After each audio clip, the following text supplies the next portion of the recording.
Good morning, সুপ্রভাত বন্ধুরা। Psychic reader Devika ঘোষে আমি আপনাদের অনেক স্বাগত জানাচ্ছি। আমি দেবিকা ঘোষ, আপনাদের ট্যারোকা রিডার, আপনাদের বন্ধু। আজকে হচ্ছে 24শে জুলাই। আজকে 24শে জুলাইয়ের কারেন্ট এনার্জি, আপনার কাছের মানুষ, আপনার রিলেটিভ, আপনার বন্ধু, আপনার যে কেউ যার সম্পর্কে আপনি দেখতে চান, যার সাথে মোট কথা আপনি নো কন্ট্যাক্ট সিচুয়েশনে আছেন কিংবা অন অফ সিচুয়েশনে আছেন, তাদের জন্য এই রিডিং। আর প্রথমত বলবো, বাংলাদেশ থেকে বহু মানুষ আমাকে প্রায় মেসেজ করে যে দিদি আমরা রিডিং নিতে চাই, কিন্তু বাংলাদেশের মানুষদের জন্য স্পেশালি বলতে চাই যে বাংলাদেশ থেকে ইন্ডিয়াতে টাকা পেমেন্টের ডিরেক্ট কোনো অপশান নেই বলে বাংলাদেশের কোনো পার্সোনাল রিডিং নেওয়া হয় না। বাংলাদেশ থেকে বহু মানুষ মেসেজ করো, কালকেও অনেকে করেছো, কমেন্ট সেকশনে লেখো রিডিং নিতে চাই বাংলাদেশ থেকে, কিন্তু বাংলাদেশে দুঃখিত এখনও সেরকম কোনো সিস্টেম চালু হয়নি যে বাংলাদেশ থেকে এখন বুকিং নেওয়া যায়। যখন চালু হবে একদম আনন্দের সাথে তোমাদের বুকিং আমি নিতে পারবো। এই মুহূর্তে কোনো উপায় নেই বাংলাদেশের বুকিং নেওয়ার জন্য। আর যারা এখানে বন্ধুরা রয়েছে, তোমাদেরকে আমি দুটো হোয়াটসঅ্যাপ নম্বর কমেন্ট সেকশনে পিন করে দেবো রিডিংয়ের জন্য, যারা পার্সোনাল রিডিং, পার্সোনাল প্রেডিকশন বুক করাতে চাইছো।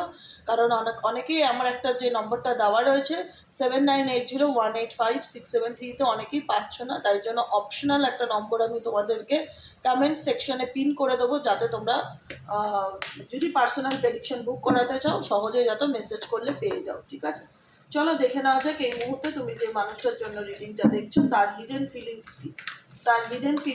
Please universe, please angel, archangel Michael help করুন ও গাইড করুন আমার প্রত্যেকটা বন্ধু, আমার ভাই বোন, আমার দাদা দিদি, এই মুহূর্তে দাঁড়িয়ে যারা রিডিংটা দেখছে তার পার্সোনাল হিডেন ফিলিংস কি, হিডেন কারেন্ট ফিলিংস কি, অ্যাট প্রেজেন্ট রাইট নাও সেই ব্যক্তির মন মস্তিষ্কে কি চলছে জানতে চাই 26শে জুলাইয়ের এনার্জিতে।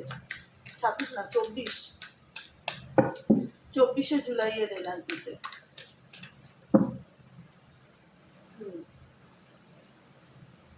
24শে জুলাইয়ের এনার্জিতে কি চলছে, এই ব্যক্তির মন মস্তিষ্কে কি চলছে, এই ব্যক্তির মন মস্তিষ্কে কি চলছে, প্লিজ ডিভাইন।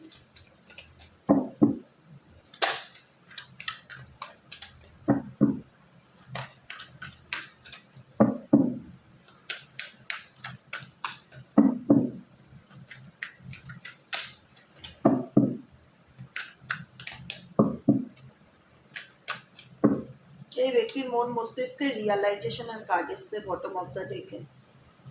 রিয়ালাইজেশন, বুঝতে পারছো তো? রিয়ালাইজ করা, জীবনের ঘটে যাওয়া ঘটনাগুলোকে এই ব্যক্তি অনুভব করতে পারছে। দিমাগ কি বাত্তি এতদিন এই ব্যক্তির বন্ধ ছিল। বলে না যে এই ব্যক্তি সব কিছুই দেখছে, শুনছে, কিন্তু বুঝতে পারে না দিদি। এই প্রশ্নটা তোমাদের অনেকের মনে চলতো, এই ব্যক্তি আমার সাথে এত অন্যায় করছে, এই ব্যক্তি কি বুঝতে পারে না, এই ব্যক্তি কি নিজের কর্মফল ভোগ করবে না, এই ব্যক্তি যে এত অন্যায় করছে এর মধ্যে কোনো ফিলিংস কাজ করে না, কোনো কিছু না, মানে এত কিছু করে বেড়াচ্ছে, এই ব্যক্তির মধ্যে কোনো বোধগম্য জাগছে না। রিয়ালাইজেশন কার্ড এটাই ইন্ডিকেট করছে 24শে জুলাইয়ে তুমি যাকে নিয়ে রিডিংটা দেখছো। দেখো 24 আওয়ার্সের এনার্জি। একটা মানুষের মধ্যে না কনসাস মাইন্ড এবং সাবকনসাস মাইন্ডে সবসময় কিছু না কিছু চলতে থাকে। ঘুমিয়ে থাকলেও দেখবে তার মাথার মধ্যে কিছু না কিছু চলছে, নয় ঘুমের মধ্যে সে স্বপ্ন দেখছে, জেগে থাকলে তো চলেই। প্রত্যেকটা মানুষ সবসময় কিছু না কিছু বিষয় নিয়ে ভাবে, এবং স্পেসিফিক যাকে নিয়ে তুমি রিডিংটা দেখছো এই মুহূর্তে, যে ব্যক্তিকে, সে তো তার জীবনে অনেক খারাপ কিছু করেছে, অনেক খারাপ করেছে। তোমাদের সবসময় এটা মাথায় জাগতো বা মনে আসতো, এই এত খারাপ করেছে, কোনোদিন কি এই ব্যক্তির অনুশোচনা হবে না? কোনোদিন কি এই ব্যক্তি অনুভব করতে পারবে না যে এই ব্যক্তি আমার সাথে কতটা অন্যায় করেছে, কতটা চিট করেছে, কতটা ঠকিয়েছে, কতটা কষ্ট দিয়েছে? কোনোদিন কি বুঝবে দিদি? এই প্রশ্নটা না তোমাদের মনের মধ্যে বহু মানুষের চলতো। কোনোদিন কি বুঝবে এই ব্যক্তি যে আমাকে সে কত কষ্ট দিয়েছে? সে জাস্ট বুঝবে কি না, এই জিনিসটা তোমাদের মনের মধ্যে জানার ইচ্ছে ছিল। আমি বলবো হ্যাঁ, বুঝবে। এর নাম হচ্ছে সময়। সময় মানুষকে রাজা বানায়, সময় মানুষকে ভিক্ষুক বানায়।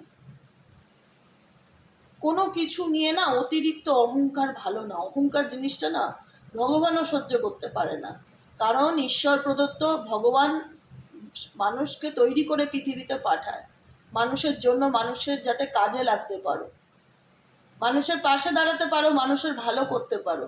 সেই মানুষ যদি মানুষ জন্ম হয়ে নিজেকেই ভগবান মনে করে, নিজের উদ্ধত্ত আচরণের জন্য অন্য মানুষের মন ভেঙে দেয়, অন্য মানুষের ঘর ভেঙে দেয়, অন্য মানুষের জীবন নষ্ট করে দেয়, এগুলো বেশি দিন চলে না। আজকে আমার প্রত্যেকটা বন্ধু যারা রিডিং দেখছো, তোমরা অনেক কষ্ট, অনেক যন্ত্রণার মধ্যে দিয়ে জীবনে গেছো, অনেক যন্ত্রণা, যেটা বলে শেষ করা যায় না, বা যেটার কোনো ভাষা নেই। কি পরিস্থিতি তোমরা দেখেছো। আজকে সবসময় মনে হতো এই ব্যক্তি কি কোনোদিনও বুঝবে যে সে আমাকে কতটা পরিমাণ কষ্ট দিয়েছে, কতটা পরিমাণ যন্ত্রণা দিয়েছে, তার কি কোনোদিনও রিয়ালাইজেশন কাজ করবে? আমি বলবো হ্যাঁ, কাজ করবে। এর নামই হচ্ছে সময়। সব কিছু উপরওয়ালার হাতে ছেড়ে দাও। তুমি তোমার কর্ম করো। কে জাস্টিস কবে পাবো, কে কি পাবে না পাবে, কে কার কর্মা কবে ভোগ করবে, সবটুকু উপরওয়ালার হাতে ছেড়ে দাও। তাকে ট্রাস্ট করো তো, সব থেকে আগে বলো। বিশ্বাস করো তো ভগবানকে, আল্লাহকে মানো তো, তাহলে তার উপর ছেড়ে দাও। তিনি মানুষকে সব কিছুর বিচার করে, ঈশ্বর সব কিছুর বিচার করে। তুমি কারোর ভালো করলে তারও তুমি ফল পাবে, ভালো রেজাল্ট পাবে। আমি নিজে বলছি তোমাকে, আমার নিজের জীবনের অভিজ্ঞতা দিয়ে। ওয়ান্স আপন এ টাইম আমি আমার লাইফে প্রচণ্ড স্ট্রাগলিং করেছি, প্রচণ্ড কষ্ট করেছি। পুরো দেবিকা ঘোষের লড়াইটা একার, কারোর সাথ ছিল না। আর সেই জায়গা থেকে বলেছে, আমার না মনের মধ্যে একটা ঠান ছিল, আমি যত কষ্টেই থাকি কোনোদিন কারোর খারাপ করব না। আমার লোকে খারাপ করে করুক, কিন্তু আমি সবসময় সবার ভালো করব এবং নিজেকেও ভালো রাখার চেষ্টা করব। ভালোটাকে আমি চুজ করব। অর্থাৎ ভালোটাকে চুজ করেছি বলে ভগবান আমার পরীক্ষা নিয়ে আমাকে ভালো রেজাল্টটাই দিয়েছে। পরীক্ষা প্রত্যেকে নেয়, ঈশ্বর প্রত্যেকের জীবনের পরীক্ষা নেয়। সেই পরীক্ষাতে তোমাকে সফল হতে হবে, তোমাকে পাশ করতে হবে। তুমি এইভাবে হার মানতে পারো না, একটা কথা মাথায় রেখো। পরীক্ষা সবসময় কঠিন হয়, কোনো পরীক্ষাই সহজ হয় না, সেটা বাচ্চাদের পরীক্ষা হোক আর বড়দের পরীক্ষা হোক। তোমার জীবনের যে পরীক্ষাটা ইউনিভার্স নিচ্ছে না, সেটা সবসময় কঠিন হবে, খুব কঠিন। এক একটা সময় তো ঈশ্বরের উপর তোমার বিশ্বাসই উঠে যাবে, এতটাই কঠিনের মধ্যে দিয়ে যাবে। কিন্তু তবুও বলবো যে বিশ্বাস হারালে চলবে না। ধৈর্য রাখো, বিশ্বাস রাখো, ভগবান তোমার পরীক্ষা নিচ্ছে, তুমি পাস করবে।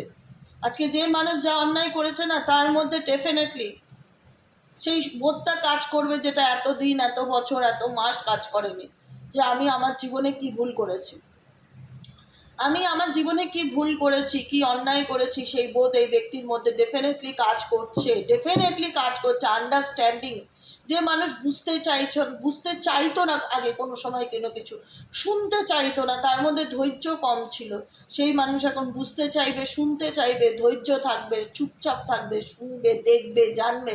কারণ এই ব্যক্তি এখন অ্যাওয়েকনিংয়ের মধ্যে দিয়ে যাচ্ছে। XYZ যাকে নিয়ে রিডিংটা দেখছো না, এই ব্যক্তি এখন অ্যাওয়েকনিংয়ের মধ্যে দিয়ে যাচ্ছে।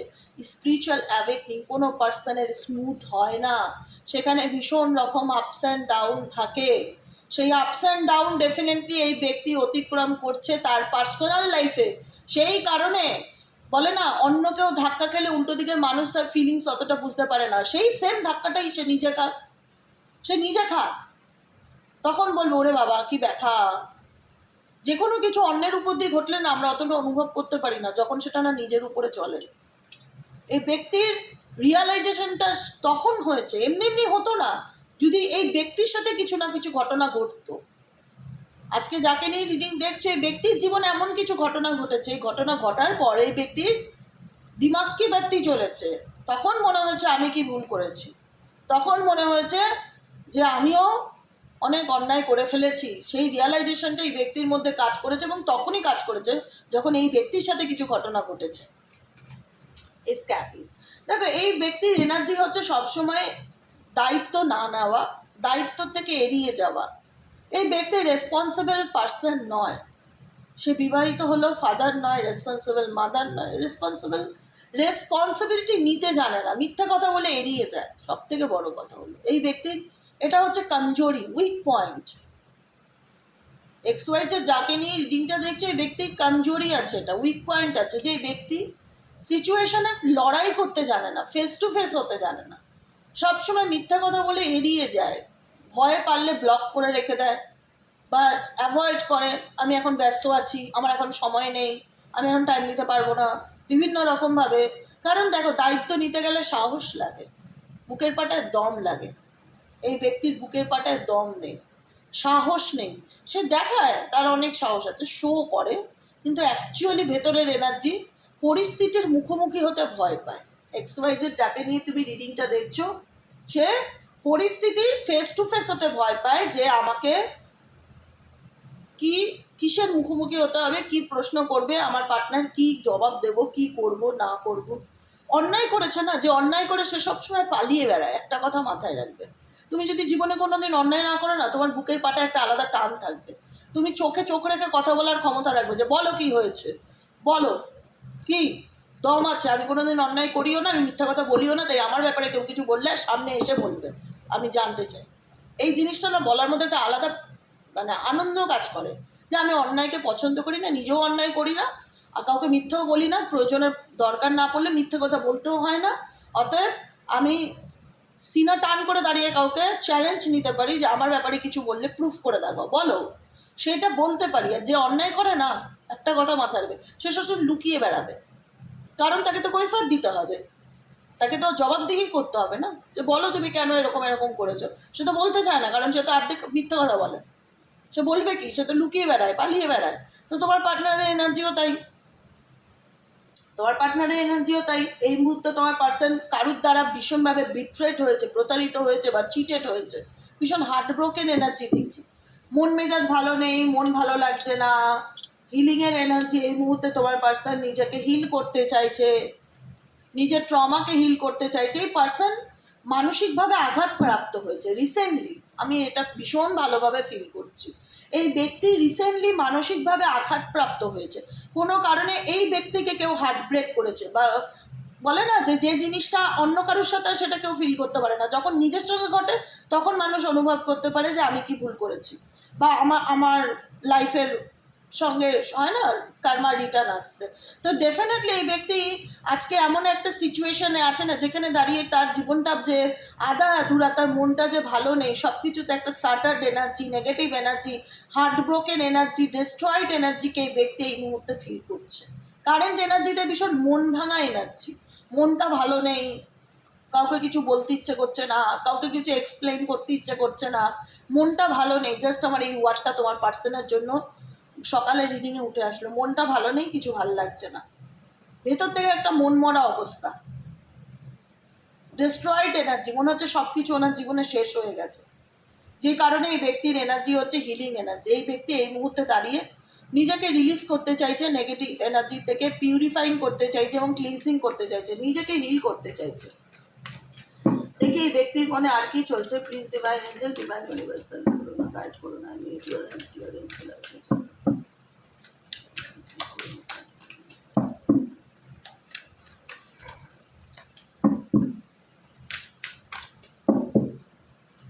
Oh my God, কি এসছে? ও এই যে ডিস্ট্র্যাক্টেড অ্যান্ড কনফ্লিক্ট।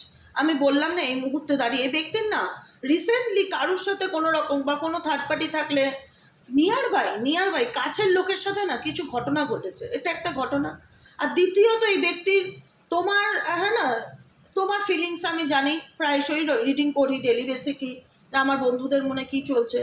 কালকেও বিকেলে আমি দেখলাম তোমাদের এনার্জি, তোমরা অনেকেই লেট গো করে নিয়েছো, যেটা এই ব্যক্তির কাছে একটা হার্ট ব্রেকিং সিচুয়েশন, অ্যাকসেপ্টেন্সের প্রবলেম হচ্ছে, যে এই ব্যক্তি আমাকে কি করে ছেড়ে চলে যেতে পারে, বা এই ব্যক্তি কি করে আমার থেকে দূরত্ব বজায় রাখতে পারে। বা রিসেন্টলি এটাও হয়েছে, ওনার সাথে খারাপ কিছু ঘটনা ঘটেছে, যেটাতে ওনার বলে না একদম দিলে মনে টাচ করেছে, একদম দিল চিরকে নিকেল গাই এরকম কিছু একটা ফিলিংস। হ্যাঁ, মানে কিছু মন আঘাত পেয়েছে, আঘাতপ্রাপ্ত সিচুয়েশন তোমার পার্সন, বা কারুর সাথে কোনো রকম কনফ্লিক্ট হয়েছে, ক্ল্যাশিং এনার্জি দেখতে পাচ্ছি। মেবি এই এনার্জিটা থার্ড পার্টির সাথেই হয়েছে, কারণ তোমাদের সাথে তো নো কন্ট্যাক্ট সিচুয়েশন, বা সেভাবে তো কমিউনিকেট হয় না, হয়েছে কারুর সাথে। কালকে একজন আমাকে কমেন্ট সেকশনে লিখেছে, দিদি আমার পার্টনার আমাকে ফোন করে প্রচণ্ড ঝগড়া করেছে, অনেক দিন পর ফোন করেছে, অনেক মাস পর, কিন্তু থার্ড পার্টিকে নিয়ে প্রচণ্ড ঝগড়া করেছে। এখানে হতে পারে এই পার্সন তোমার সঙ্গে কোনো ক্ষেত্রে যারা কন্ট্যাক্টে কম বেশি আছো, জেনারেলিটি তোমাদের সাথে ঝগড়া করে এই ব্যক্তি নিজেকে দূরে সরিয়ে রাখছে। হ্যাঁ, কারণ এই ব্যক্তির একটু স্বভাব আছে পায়ে পা দিয়ে ঝগড়া করার। তো যে ক্ষেত্রে হোক এই কনফ্লিক্টটা তোমাদের সাথেও হতে পারে, আর যদি তোমাদের সবার সাথে না হয়, কারণ দেখো সবার তো একটা এনার্জি নিয়ে রিডিং করা, সবার সাথে সবটুকু রেজোনেট করবে না। কিছু মানুষের সাথে দেখা যাচ্ছে যে তোমার সঙ্গে কনফ্লিক্ট করে এই ব্যক্তি নিজেকে দূরে সরিয়ে রাখছে, আবার কিছু ক্ষেত্রে দেখা যাচ্ছে হার্ট ব্রোকেন হচ্ছে, বা এই ব্যক্তি যেটা এক্সপেক্ট করেছিল সেই এক্সপেকটেশনটা তার পূরণ হয়নি, যে কারণে ভীষণ মন খারাপ বা কোনো পরিস্থিতি থেকে নিজেকে দূরে সরিয়ে রাখা, গুটিয়ে রাখা, এরকম এনার্জি দেখছে। আজকে বিকেলে দেখবো থার্ড পার্টির সাথে এই ব্যক্তির কী চলছে, তাহলে রিডিংটা অনেক বড় হয়ে যাবে, বুঝেছো? এখন যদি সবার এনার্জি একে একে চেক করতে যাই, বিকেলে দেখবো তোমাকে নিয়ে কি ভাবছে আর থার্ড পার্টিকে নিয়ে কি ভাবছে। কারণ এই ব্যক্তি কোনো পরিস্থিতিতে একটা মেন্টাল কনফ্লিক্টের মধ্যে যাচ্ছে, মেন্টাল কনফ্লিক্টও অনেক সময় হয়। হ্যাঁ, ক্লিনজিং এর card, holding on, obsession, spying. এই ব্যক্তি যতই তোমাকে দেখাক যে আমি তোমাকে ভুলে আছি, বা আমি তোমার থেকে দূরে আছি, বা আমি নিজেকে গুটিয়ে নিয়েছি, এই ব্যক্তির কিন্তু অবসেসড তোমার প্রতি। এক্স ওয়াই যে যাকে নিয়ে রিডিংটা দেখো, এই ব্যক্তি তোমার প্রতি অবসেসড, কোথাও না কোথাও তোমাকে স্পাইং করছে। এবং কনফেশন এনার্জি, কালকের একজন কমেন্ট সেকশনে কমেন্ট করেছিল যে তুমি বলেছিলে এই ব্যক্তি কনফেস করবে আমার কাছে সব কিছু এসে, ডেফিনেটলি কনফেস করেছে। তুমি যেদিন রিডিং দিয়েছো তার পরের দিনই সে ফোন করে আমাকে তার সমস্ত সত্যিটা বলেছে। এখানেও আমি বলবো যতজনের সাথে রেজোনেট করবে একটু কমেন্ট সেকশনে লিখে দেবে, তাহলে আমি বুঝতে পারবো। কারণ এই ব্যক্তি একটা সময় এমন আসবে না যেখানে দাঁড়িয়ে দেখায় না যে কনফেস করতে হবে বলেছে, এড়িয়ে যাচ্ছে, ভয় পালিয়ে যাচ্ছে, দূরে থাকছে, অ্যাভয়েড করছে, সত্যি স্বীকার করতে হবে বলে। কিন্তু একদিন এই ব্যক্তিকে আসতে হবে, তোমার সামনে আসতে হবে, আমি আজকে বলে রাখছি। তাকে তার সামনে সমস্ত সত্যিটা কনফেস করতেই হবে, যে সেটা তোমার থেকে আড়াল করেছে বা তোমার থেকে লুকিয়েছে। কারণ এই ব্যক্তি তার পার্সোনাল লাইফে একদমই ভালো নেই, প্রত্যেকটা মুহূর্তে তার ফিলিংস হচ্ছে কনফ্লিক্টেড এনার্জি, মানসিক অশান্তি, হার্ট ব্রোকেন এনার্জি, এবং তার মধ্যে দিয়ে কিন্তু সেই ব্যক্তি অ্যাওয়েকনিং প্রসেসের মধ্যে যাচ্ছে। আজকে সে তার ভেতরে ফিলিংসটা কাউকে বলতে পারছে না বা জাহির করতে পারছে না, কিন্তু সেই ব্যক্তি পুরো পরিস্থিতিতে নিজেকে ভীষণ ডাউন এবং নেগেটিভ ফিল করছে সকালের এনার্জিতে, ব্রেকিং পয়েন্ট।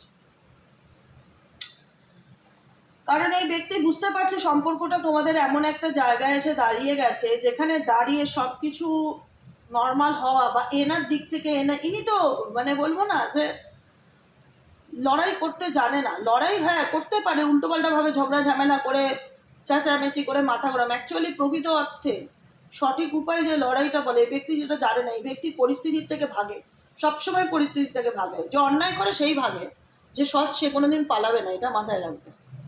কোনো সৎ ব্যক্তি না কোনোদিন পালাবে না, সে বলবে বলো কি হয়েছে, আমি ফেস করতে চাই। চিটিংবাজ, অসৎ, ঠকবাজ, এই ধরনের লোকগুলি না পরিস্থিতি থেকে বেশিরভাগ ক্ষেত্রে পালিয়ে যায়। যে কি জবাব দেবো বাবা, আমার শক্তিটা সামনে চলে আসবে, থাক বাবা এর থেকে দূরেই থাকি, এরকম এনার্জি। তো এই পার্সনের ক্ষেত্রেও আমার সেরকমই অনেকটা মনে হয়, বারবার মনে হয় এত দূরে কেন থাকে, কেন নিজেকে দূরে দূরে সরিয়ে রাখে, কেন সামনে আসতে চায় না, কেন কথা বলতে চায় না, কথা বলতে গেলেই এনার সাথে তোমার কেন ঝগড়া বেঁধে যায়, কেন এরকম হয়। এই ব্যক্তি নিজেও অশান্তির মধ্যেই বেঁচে আছে, যাকে নিয়ে রিডিংটা দেখছো। এই অশান্তিটা না এই ব্যক্তির মধ্যে রিয়ালাইজেশনকেই ক্রিয়েট করছে। এই মেন্টালি অশান্তি এবং হার্ট ব্রোকেন সিচুয়েশন এবং ডিস্ট্রয়েড ফিল করছে নিজেকে ভীষণ রকম, যে আমার জীবনে সব কিছু শেষ হয়ে গেছে, আমার লাইফে সব কিছু শেষ হয়ে গেছে, আমার জীবনটা, আমার সম্পর্কটা এমন একটা জায়গায় এসে দাঁড়িয়েছে যেখানে আমার আর কিছু করবার নেই। এই ডিস্ট্রয়েড এনার্জিটাই এনার মধ্যে কিন্তু রিয়ালাইজেশন জিনিসটাকে ক্রিয়েট করছে। বোঝা গেল তো? রিয়ালাইজেশনটা এমনি এমনি হয়নি, ধাক্কা খেয়ে হয়েছে, দেখতে পাচ্ছি। তো যাই হোক, আজকে রিডিংটা কেমন লাগলো কমেন্ট সেকশনে জানাতে ভুলবে না, লাইক করবে, সাবস্ক্রাইব করবে, চ্যানেলের সাথে থাকবে, পাশে থাকবে। দেখা হচ্ছে বিকেলের রিডিংয়ে। সবাই সুস্থ থেকো, সুন্দর থেকো, পজিটিভ থেকো, আনন্দে থেকো, অলওয়েজ হ্যাপি থেকো আমার মতন, ঠিক আছে? মনে থাকবে। চলো, যারা পার্সোনাল রিডিং নিতে চাইছো, আমি নম্বরটা হোয়াটসঅ্যাপে, আর হোয়াটসঅ্যাপ কন্ট্যাক্ট নম্বরটা আমি কমেন্ট সেকশনে পিন করে দিচ্ছি, তোমরা সেভ করে নিও, ঠিক আছে? চলো, টাটা।